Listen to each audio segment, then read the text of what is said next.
Now, last year there was only one major hurricane in the Carolinas. Idalia clobbered Florida and Georgia while giving us the tail end of her wrath. That may seem minor compared to this year. The 2024 hurricane season looks to be very active and very early, so get ready. Hi everybody, John Daly here with the Carolina Buzz. Now, why is this happening? Well, for you weather nerds, you know that last year we were under El Nino, a kinder weather dictator. And this year, well, our expert is James Jarvis. He's the executive director of the Cape Fear chapter of the American Red Cross. He says there's another storm wrath ruling over us. Listen to what is out there. So this year, unfortunately, the predominant weather pattern is most likely going to be La Nina. And so that foretells a very active hurricane season. So it only takes one to ruin your day.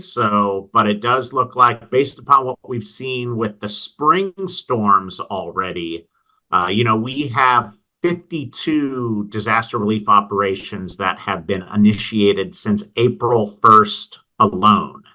And in the month of April, we had 300 tornadoes that touched down in the United States, making it the second busiest month for tornadic activity in the history of our country.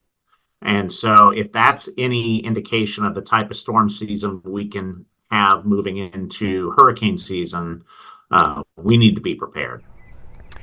And be prepared early. James says there's a good chance we could see some whopper storms as early as June or July, just as hurricane season starts. So you need to get your checklist out now.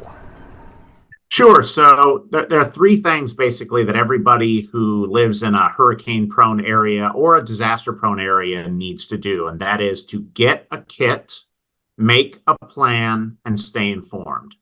So when we talk about getting a kit, we're talking about assembling an emergency preparedness kit. So these are the types of things that you would need to be able to survive in the event that you're on your own for up to a week.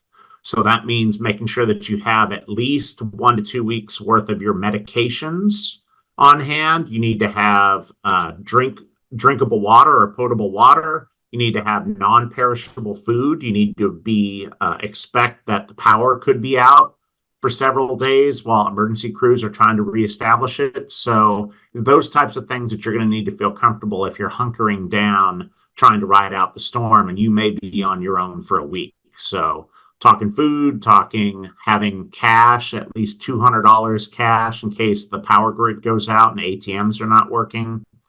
We're talking about having your important documents so that way, and they're sealed and protected in plastic. So that way, you're keeping them safe from the elements.